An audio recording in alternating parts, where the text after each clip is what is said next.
Bismillaahi Raxmaani Raxiim. Dhalinyarada Soomaaliyeed meel walba adduunka ku nooshihiin waa idin salaamayaa. Soo dhowaada halkaa naga daawanaysaana waa Talooyinka shacabka Soomaaliyeed. Maanta barnaamijkeena wuxuu ku saabsan yahay wacyigelin. Marka waxaan rabaa dhalinyarada Soomaaliyeed meel walba adduunka ku nooshihiin waxaan idin dhihi lahay indhihiina iyo aragtidiina ha dheeraato. Sababta aan idin leeyahay haddaan tusaale ahaan idin soo qaato, haddii aad fiirisiin lamada gole ee baarlamaanka garka wuu caddaaday, madaxa wuu caddaaday, laakiin khibraddaas generationka dhaxli lahay waa ununka. Dhalinyaroy fura indhihiina iyo maskaxdiina fura. Haddii aan haddana tusaale aan idin soo qaato qaybta ciidanka oday duqoobay haddoo kale inuu fadhigiisa lacag lagu sii ahayd mushaarkiisa khibraddaasoo dhan inaan dhaxalnaahana laga rabaa. Sababtoo ah annaka nasiib darrada nugu dhacday cunugaada inaad ka taxdirtid waa aynan ku dhicin ogow, taasna ha kugu jirto borogramka. Haddii kale dhalinyarada Soomaaliyeed ciidanka qorta, xafiisyada dowladda qaabka loo maaray karayo, wasaaradaha barta, aqoonta tabakaca, qoraga dhiga. Sababta oo ah qorow wax faa'iido idin leeyahay male. 27 sano iyo wax ka badan 30 sano ku dhow ayaan qorag wadanay.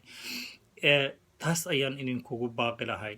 Dowladda Soomaaliyana waxaan ugu baaqi lahay haddii aan dowladda Soomaaliyana waxaan ugu baaqi lahay dowladda Soomaaliya meel walba iga dhageysayso aragtidan qaata. Sababta aan idin leeyahay nin ra'iisul wasaare dalka Soomaaliya ka soo noqdo ununka aan naqaano haddii uu ka waran dib oo qabiilnimo intuu qaata qoray iyo xabad uu dadka ku laayo waa karaamo daro.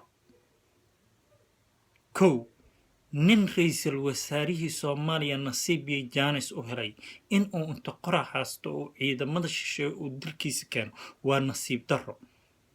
sabab haddaan idin soo qabto ra'iisul wasaarihii Cali Maxamed Geedi haddaan idin soo qabto asaga iyo Cabdullaahi Yuusuf intay diyaarad soo qaataan in magaalada Muqdisho ka soo degi kareen. Sabab haddaan idin sababayo waxaan idinkugu sababaynayaa maxaakiimtii ayaa berigaas haysatay. maxaakiimtina ma haynin dad xag jir ah maadaama ay kala baxday qof la arkaba oo hunguriga uu kala geeyey. Asaga oo dalkiisa intaas u qaban karo ayuu dhameeyey 4 milyan oo Soomaaliya ayuu dhameeyey. waa caqli darro caqli darro lagu daray. waxaan aga digayaa dowladda Soomaaliya tusaale ahaan haddana waxaan rabaa inaan u soo qaato nin jaanis u helay mar dowladda xil inta jaanis u helay ka faa'iideyso waay barow ha nugu soo celinina mar lamaad maslaxa siyaasadda yuu dib ugu soo noqonin. haddii aan nimanka samri la'naha uu yahay sida farmaajo kale ileen biriga uu joogay madaxtooyada aakii laga soo rido waa birig amba aakii hodan laga soo rido amba cabdicasiis laga soo rido amba shangaani laga soo rido amba boondheero madaxtooyada uu dilaya maarka kale uu yidhi waa ka dagaalamay waa u samri weyni intaasoo sanan ayaan dabarafeeyni. way heleen gaar ahaan nasiib ahaan ninka ugu fiican oo hadda dalka hogaamiyayo waa hoggaan dhabana oo ka dhabayhayo insha allahu tacaala. laakiin fadlan waxaan idinka codsanaynaa nin mar jaanis u helay xil Soomaaliya mar lamaad ha nugu soo celinina. haddii uu yahay nimanka samri rabin ee bulshada rabto waa gooni ahaan oo dalkan usoo tartamayo.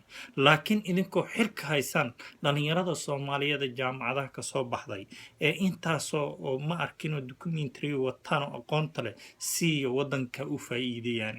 nin oo ma arkinoo dhuuntiisa duleesho oo dan guud xabad ka ogeyn waa idin baryaynaa naga dhaaf.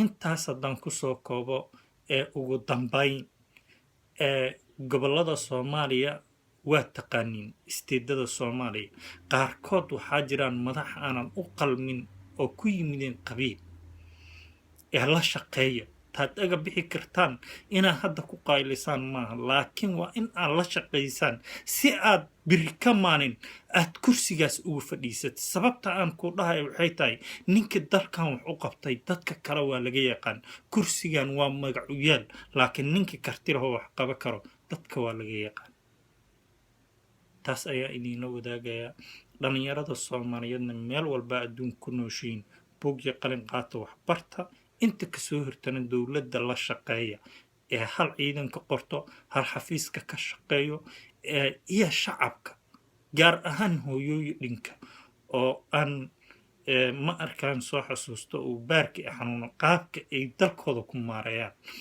sababta oo ah aad ay u dhiban yihiin marka waxaan dhihi lahaa hooyooyinka Soomaaliyeed indhihiina banaanka yaala dawladda si kal iyo laab ula shaqeeya saas ayaan idin rajeeyaa khayr badan assalaamu calaykum waraxmatullaahi